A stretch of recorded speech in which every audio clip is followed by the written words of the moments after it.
Okay, fans of Boruto and Black Clover, I have some very interesting news that may or may not pertain to the future of both of those anime returns that, yeah, you're gonna want to stick around because Studio Pierrot, the same studio that is currently knee-deep in the development of Bleach's Thousand Year Blood War final arc of the anime, the last few episodes, well, the anime has to come to an end at some given point, right? And apparently, yeah, we got something potentially on the horizon for the return of both of them potentially that you ain't gonna want to miss, so definitely stick around for that. Likewise, I got some more updates for the world of Boruto 2 Blue Vortex's manga, in particular the success continuing onward with it. I got something right here that honestly blew my mind, because it's one thing to be an author, it's one thing to be a successful author, but to go down in the history books as one of the biggest authors in all of human history, that is freaking insane, and we're gonna dive into what's going on there. And then Dragon Ball fans, with the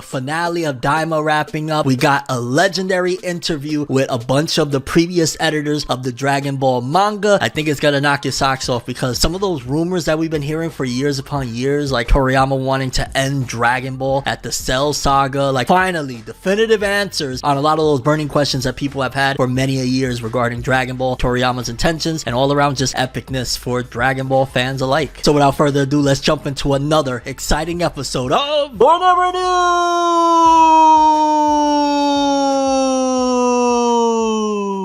The only news source that provides anything and everything anime and manga related, and we ain't boring you, dog. We get into it. Let's do it! I see right through it too. You see right through the things I cannot say to you. You see right through those things. You see right through those things. You see right through the things I cannot do to you. And of course, before we continue, if you would hit that subscribe button and that bell, it'll take you like 2 seconds, dog. You'll be able to be connected here. You'll be able to get updates on the world of anime and manga. It's a win-win for you, baby, so hit them buttons. Now, first on the chopping block for anime and manga fans, I got something really exciting for fans in particular of Boruto and Black Clover. Now, let's just keep it real. For a long time now, we've gotten, I guess, incremental pieces of information that, hey, they are beefing up. I reported a couple of different times last year that, yo, they did this partnership, yo, they did that partnership. Essentially, they've been building up the manpower and building up the regime over at Studio Pierrot to be able to have more of a higher scaled, budgeted, and higher quality development of their future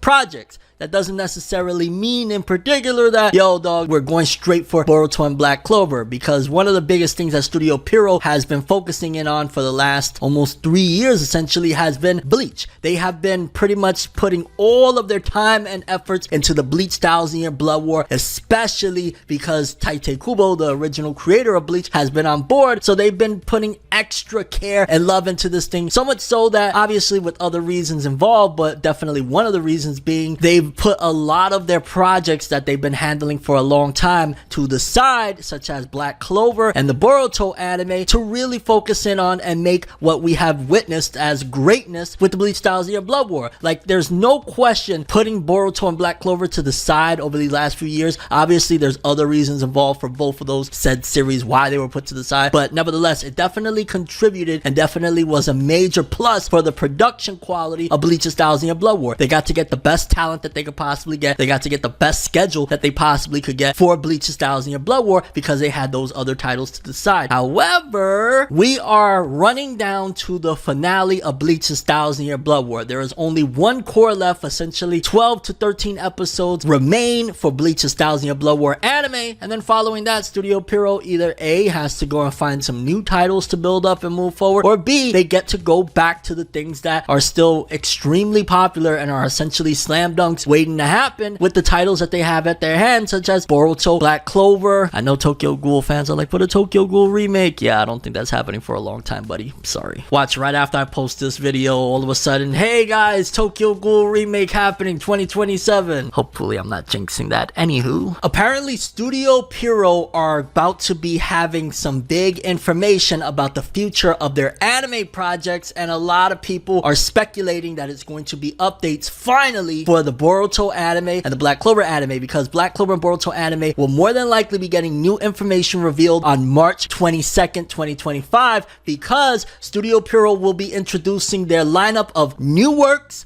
from 2025 onwards, as well as anniversary works, which is why I kind of slid in the Tokyo Ghoul possibility, because we just recently surpassed the Tokyo Ghoul landmark of, you know, the 10-year anniversary. So that's still potential there. But also the fact that, I mean, the Black Clover manga just had its 10th anniversary for the manga itself, which would be a major, you know, announcement like, hey, it's been 10 years with the manga, anime is returning. And then let's not, of course, forget that the Boruto anime left off with leaving fans a very, very beautiful message of hope. Essentially, yo, dog, part 2 will be coming. We don't know when, but it's definitely going to continue on the Boruto anime. So we know that for sure Boruto is definitely returning. Black Clover, for the most part, there's no doubt in anybody's mind that Black Clover's anime was one of the most successful anime that Studio Pierrot has had, and in general, it's just been one of the most successful shonen anime. The manga sales, people could point at it all they want, even though I always say 20 million sales, great number. But the anime was like the top most watched anime on Crunchyroll in like 100 and something countries. It was just absolute madness. So there's no denying that Black Clover, whenever the anime does come back, will be successful. It's just facts. Like, aside from the Bleach Thousand Blood War, one of the main reasons that Black Clover's anime had to go off air was the fact that it caught up with the manga, and they had a couple of choices. Either A, put more filler, and we already know how people feel about filler. Like, especially in 2025, who is even going to deal with filler? I mean, I think at some given point, filler might become a thing again once the anime industry stops expansion and there's no more ways to go with the seasonal route. They'll probably have to revert. But for now, seasonal is the thing. Filler is not something fans are wanting or willing to accept at the moment. Therefore, it was best to put Black Clover to the side. They gave us a film, which loved that film. That film was fantastic. But yeah, Black Clover also has hope for it because, again, it's a successful IP that just kind of had a bad situation at that time and needed time to develop. And with the Black Clover manga nearing its climax and its finale, it would be a perfect time for the Black Clover anime to be announced to be returning, because more than likely Black Clover's manga will be wrapping up this year, I gotta imagine, unless Tabata decides to do a sequel series of sorts. Black Clover will probably wrap up in the very near future. So I say all that to say, Bleach Thousand Year Blood War will probably be ending. If the anime airs anytime this year, of course, that'll be the finale. The anime will probably return, if not late this year, then very early next year, which again will be a wrap up. And you know how they do these announcement things. Like, even if they announce like, yo, Black Clover anime is, you know, set to start production or something like that, we won't get anything until probably mid next year of like a trailer anyway. So announcing it now would just be like, yo, we're revving up the engine, we're getting the gears going, but it doesn't mean that the anime will return immediately, which again will also give them time, because we know that with Bleach's production schedule, we already learned they do these things way in advance, which has been a blessing for the Bleach anime. And I think for the final core of Bleach's Thousand Year Blood War, they have already been working on this for quite some time. So it's not like that they're just starting, you know, the final core of Bleach. Like, that is way heavy into the schedule of development for this final core of episodes, which means again that they are probably going to have to start very soon working on new projects. And again, what better than to go back to two of the titles that bring them some of the highest revenue generated, and ultimately something that fans really want. Like, business aside, which obviously they're a business and that's one of the most important things, but in general, fans been screaming, and every single day fans been waiting for updates on whether each of these series' anime are going to return. And if March 22nd is going to be any indicator that we're rolling out new announcements for our new works from 2025 and beyond, as well as anniversary works, Boruto and Black Clover both could very well be returning here very soon, and I'm waiting, baby. I can't wait. I personally think, I guess just a little theory time, Black Clover anime, they'll probably do like a Netflix, straight to Netflix type of deal where you'll get either 12 or 24 episodes straight, or maybe they'll do a weekly release of it, but it'll be like Netflix, like a Sakamoto Days type of thing. Considering the movie already went exclusive to Netflix, they'll probably go that route. And then with Boruto, personally, I think the best course of action for Boruto now is start off with release a film based on the final chapters of the Boruto Naruto Next Generation's manga before it goes to Two Blue Vortex. Hear me out real quick. Legit, the amount of chapters between where the Boruto anime left off to where the Boruto manga ends part 1 of the series would be the perfect amount of chapters to make a quality film. Also, marketing strategies wise, because at the end of the day, yes, Boruto itself hasn't been the biggest thing in the world, but Naruto is still technically involved in that thing. They could easily market it as something very, you know, dramatic, like the final days of the Hokage. I mean, if you read the manga, you know what's going on. I don't want to scare people people like, oh my god, Naruto, like you read the manga, I'm sure. And if you haven't, maybe you should go read the manga. But regardless, that is one heck of a way to kick things off and get people back interested even more so on a grander scale for Boruto. Make a big film, market it that way. Who is this Kawaki kid that is sending the seventh away with his wife? Like, there's so many ways that they could market a film like that, and at the same time it would get people reinvested and reinterested in the Boruto story. Like, yo, what the heck is going on? Boom, ends off with leaving off with a cliffhanger. Boruto's about to head off on a crazy journey with Sasuke. Oh, you want to continue this journey? Check out 2 Blue Vortex anime coming soon. That would be perfect. In my opinion, that would be one of the best courses of action to get the Boruto train back on track and ultimately make it go up.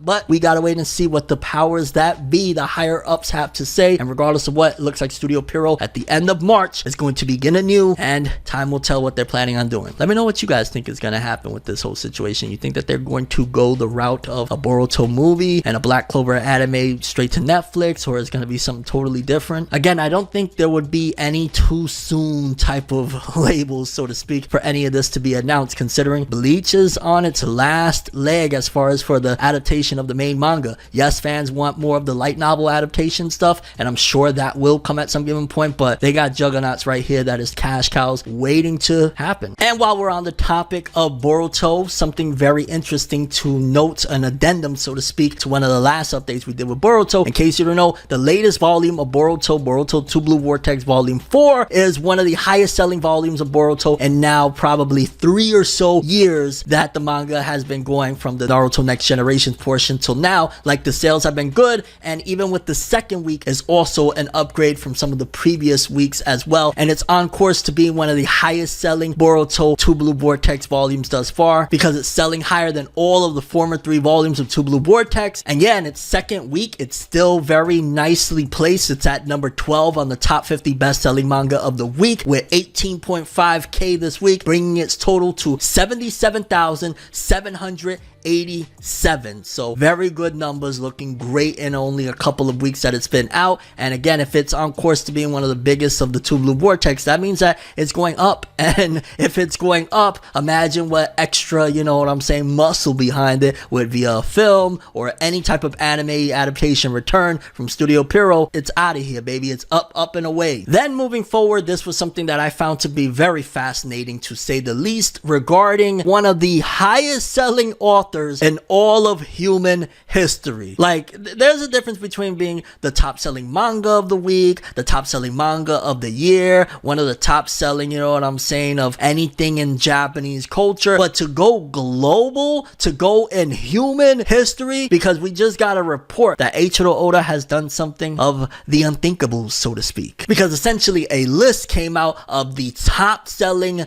authors in all of human history, and Eiichiro Oda is on there. Hold on, you gotta get one of these real quick, because this is something that is astronomical from the days of when people were making fun of people for liking One Piece to where we're at right now, baby. It was an incredible rise, to say the least, because Eiichiro Oda is the 7th best-selling author in all of human history, and we're talking about the heavy hitters, the biggest heavy hitters of all time. At number 10 is Stephen King, with his novels bringing in 400 million copies over the course of 50 years. R.L. Stein, if I'm not mistaken, isn't that like Goosebumps and stuff, with the novels doing 400 plus million over 30 years. J.K. Rowling, of course, Harry Potter and the sort, 500 plus million over 27 years. Eiichiro Oda at number 7 with 530 plus million copies over the course of 27 years. One of the highest authors, and you know, it goes all the way up. Again, this is not a list of, like, you know, some newbies or anything like that, bro. We got J.K. Rowling, Stephen King, William Shakespeare at number 1 with his novels going into 2.4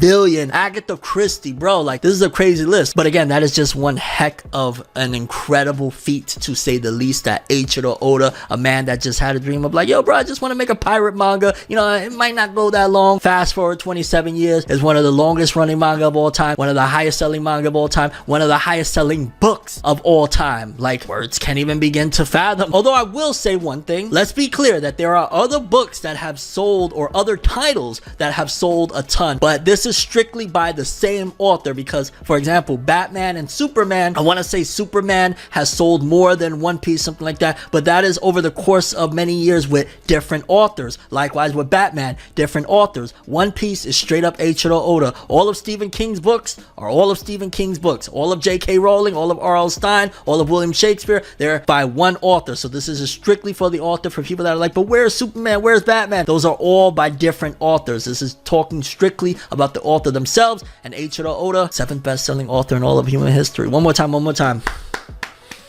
Talk about having a dream, huh? Moving forward, final story of the episode. Well, we got a couple of different things to talk about regarding Dragon Ball. For starters, the final episode of Dragon Ball Daima is doing something that is almost poetic. Maybe some people might get a little sad about it, but ultimately I think that is very much so one of the best tributes you could possibly do for an author that has passed, a creator that has passed, because in case you don't know, Dragon Ball Daima will come to an end on the 1st anniversary of Toriyama's passing, Akira Toriyama, because basically the final episode will air just after midnight on March 1st for Japan. And essentially, while we got the news that Toriyama passed quite some time after that, it was almost like a week after that, he officially, I want to say, had passed on that day. So it's kind of, I don't want to say eerie, because it's more so a beautiful tribute that one of his last works, or his last work that he worked on with Dragon Ball Daima, finishing up on the time that he's passing. It's beautiful, a bit sad, and overall just the best send-off possible that you could give for a creator for his work. Not only did it outlive him, but also give him one last send-off for, you know, his time and everything he's done. So major shout outs to Dragon Ball Daima doing something like that, and Toei lining things up. I don't know if that was intentional or not, but it just works out so well. And Dragon Ball Daima's success has just been incredible. It basically broke Crunchyroll for 2 weeks in a row with episode 19, and it debuted on one of the charts with a 10 out of 10 of IMDb. Like it's been doing great things. Like, yes, there's been a lot of criticism for it, but when Dragon Ball Daima hits, oh baby, it hits. But the main thing that we're going to be talking about regarding all of Dragon Ball is the fact that an interview came out with legendary editors from Dragon Ball, and this thing is going to give us so many answers, so much insight, and we're going to read straight through it with minimal commentary because there's a lot to dive into. But we got stuff from Kazuhiko Torishima, Yu Kondo, and Fuyuto Takeda, the editors of Dragon Ball. And yeah, there's some answers that we've been dying to get for Dragon Ball fans for a long time. We're going to get them now. Let's read, baby. During the final phase of the Cell Saga, Toriyama repeatedly expressed his intention to end Dragon Ball with that narrative arc. Initially, those who heard him did not fully understand his will, thinking that even if the Cell Saga concluded, the series could continue in another way.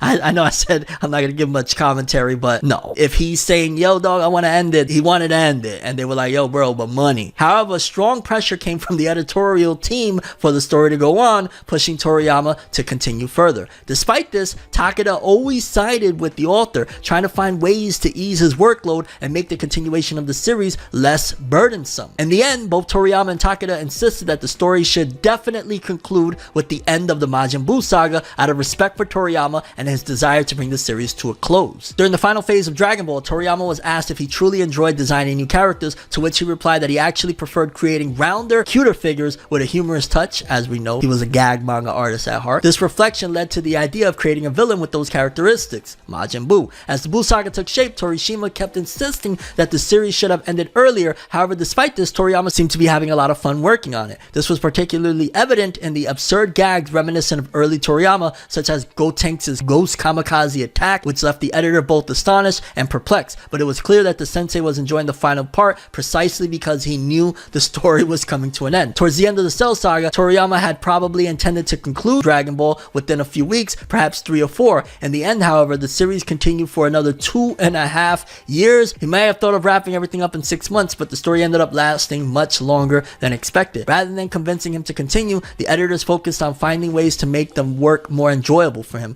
Their approach was more along the lines of, let's try adding something fun to this arc so he can enjoy it a bit. A key example of this was Mr. Satan. The idea of making him central and exaggerating his stupidity was introduced specifically to add a comedic element that could lighten the tone. And ironically, in the end, he was the one who saved the world, Toriyama. Yeah. Previously, under Kondo's management, the structure of the series was clear. A powerful new villain was introduced, leading to an epic showdown with Goku. But after repeating this pattern pattern with Frieza and Cell, Toriyama seemed to grow tired of this type of storytelling. He felt that he had already given enough in terms of battles and ruthless antagonists, which is why the Majin Buu saga took on a more comedic tone resembling Dr. Slump in the style. The shift in tone was, in a way, inevitable. The Cell saga had become increasingly complex with time travel and paradoxes, creating a difficult narrative structure to manage. If a mistake was made in the chronology, it became nearly impossible to correct it without generating further inconsistencies. As the story progressed, it became evident that things had gotten more and more tangled. As a result, the Majin Buu saga became a sort of reaction to that excess complexity. Toriyama and the editors decided to remove narrative complications. No more paradoxes, no more intricate logic. Instead, they opted for a simpler,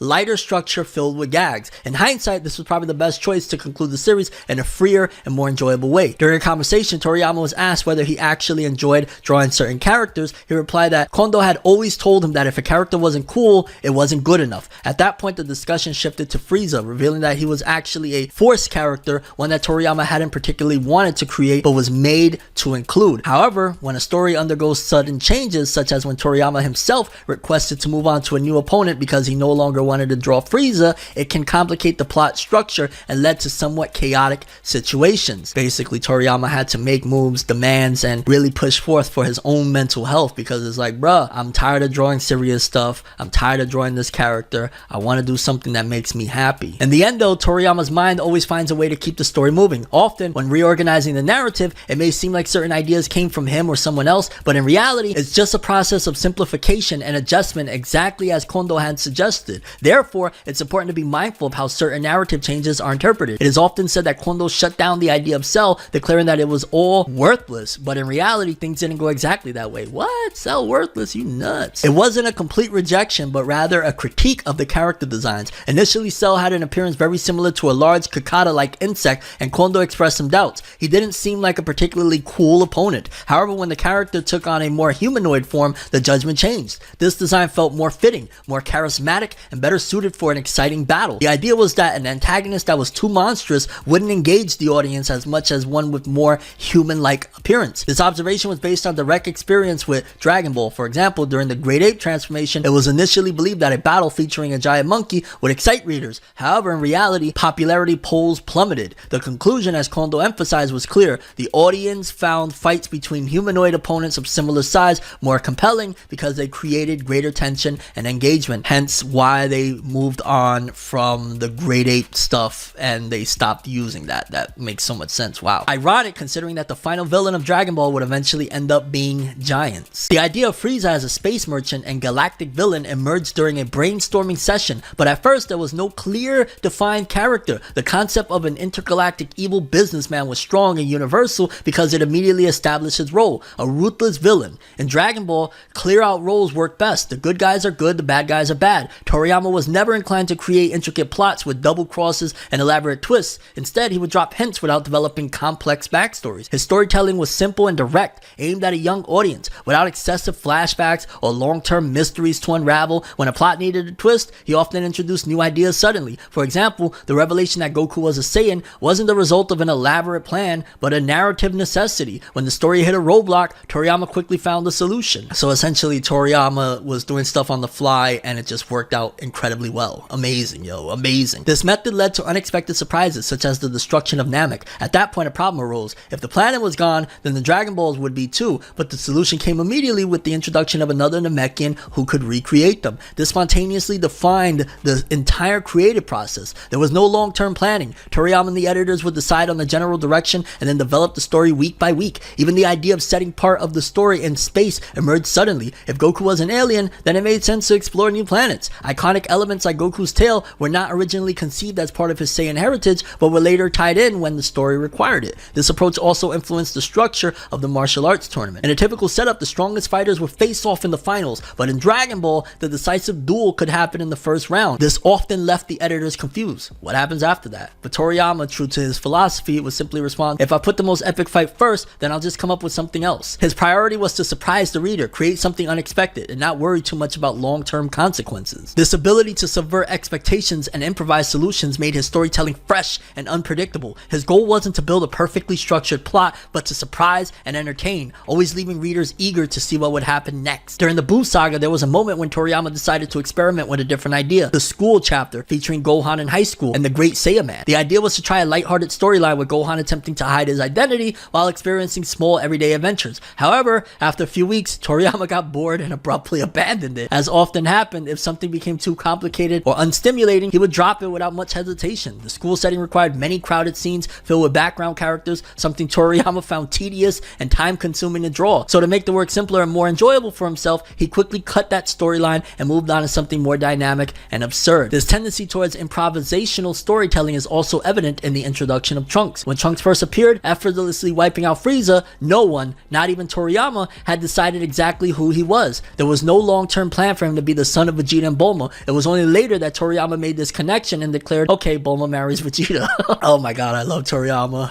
I love Toriyama so much. For the editors, this was a complete shock. Up until that point, Bulma had shown no particular interest in Vegeta, so the revelation that they would have a child left them stunned. Some suggested that the relationship should be explained in more detail, but Toriyama, in his usual spontaneous style, brushed it off with a casual, more or less. This was his philosophy. Don't overplan. Introduce ideas suddenly, and if something became inconvenient or boring, change it on the spot. His goal was always to surprise the reader while also making his own work as simple as possible. The working process with Toriyama was quite unique compared to other mangaka. Manuscripts were sent via fax, but not as simple storyboards to be corrected. They were already nearly final. The editors will receive them, take a look, and generally approve them without too many changes. If they asked what would happen in the next chapter, the answer was always the same. Who knows? We'll see next week. Toriyama wasn't the type to do multiple drafts or engage in lengthy discussions over revisions. Unlike other authors who work closely with editors to refine and adjust the story, he trusted his own creative process, and he built up the repertoire, so to speak, the trust from the studios and the editors to let them cook. Worked independently and delivered the final product without wanting to revisit it. However, editors like Torishima and Kondo were much stricter. If something didn't work, they wouldn't hesitate to send it back to the drawing board with a firm Zen Dame. Absolutely not. Takeda, on the other hand, took a different approach. Knowing that Toriyama wanted to end the series, Takeda's goal was to make things as easy as possible for him, avoiding excessive pressure, but the reoccurring challenge remained. Okay, this chapter is done, but what about next time? What's going to happen? This constant uncertainty was the real struggle for the Dragon Ball editors, as Toriyama's creative process was completely instinctive and unpredictable. Toriyama literally walked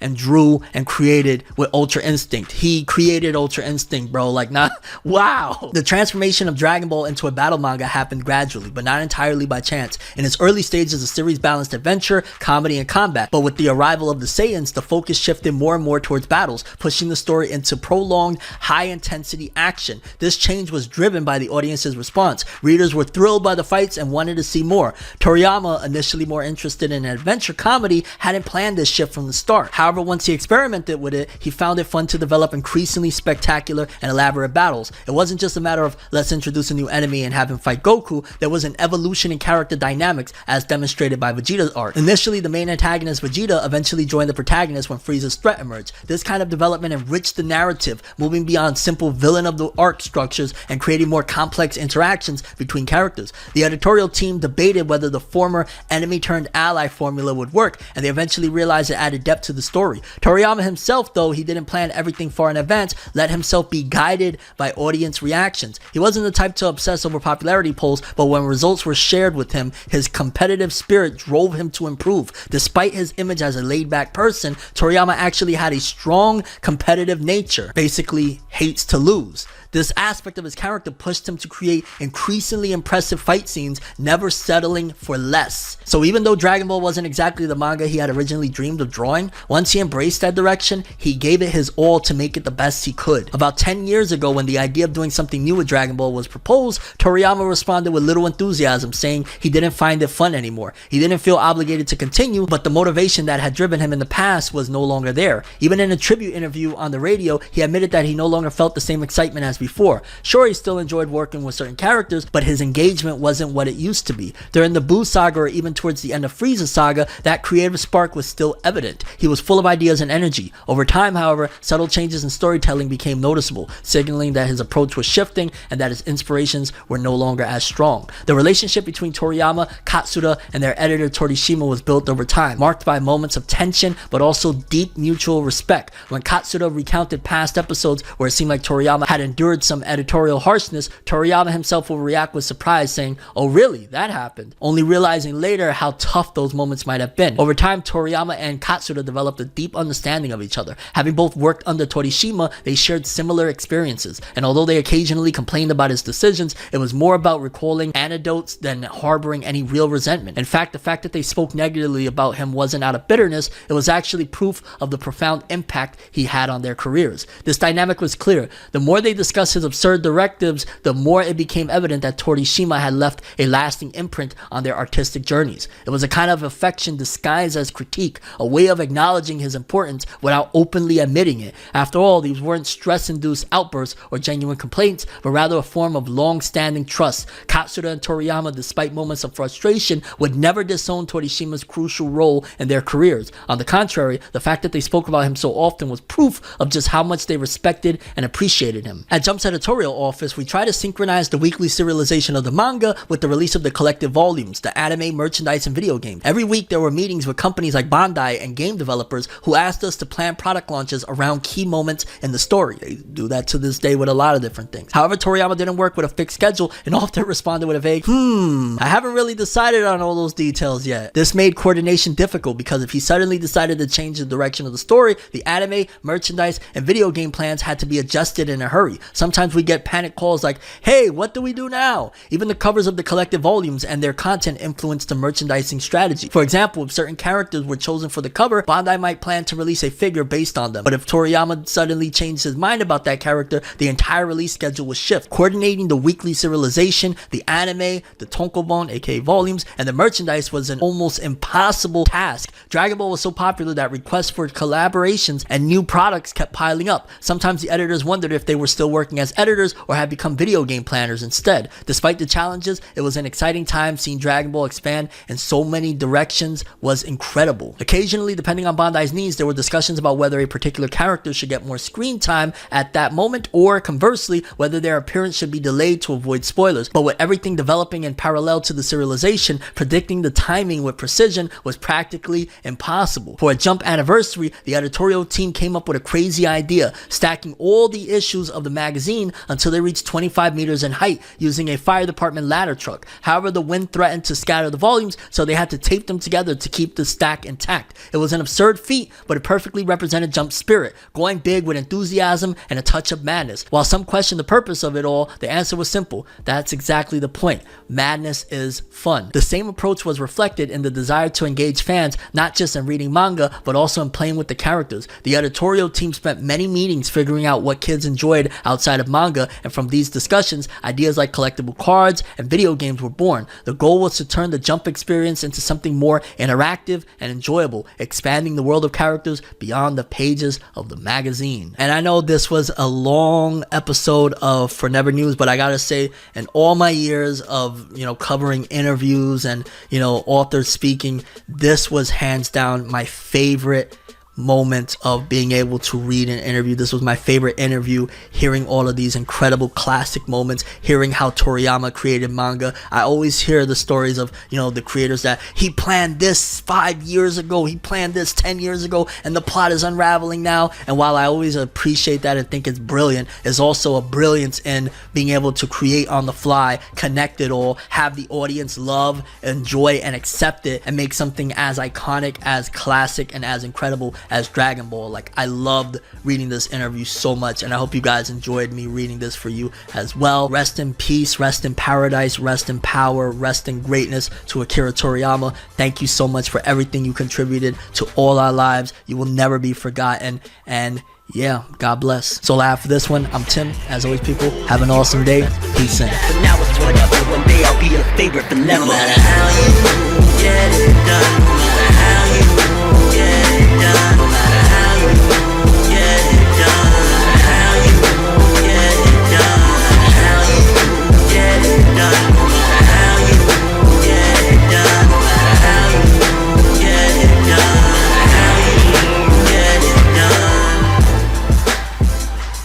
Okay, so Boruto and Black Clover flans. Yo, flans, bro. The Boruto flans. Okay, so Boruto and Black Clover what the heck? I can't. I got a little bit of something.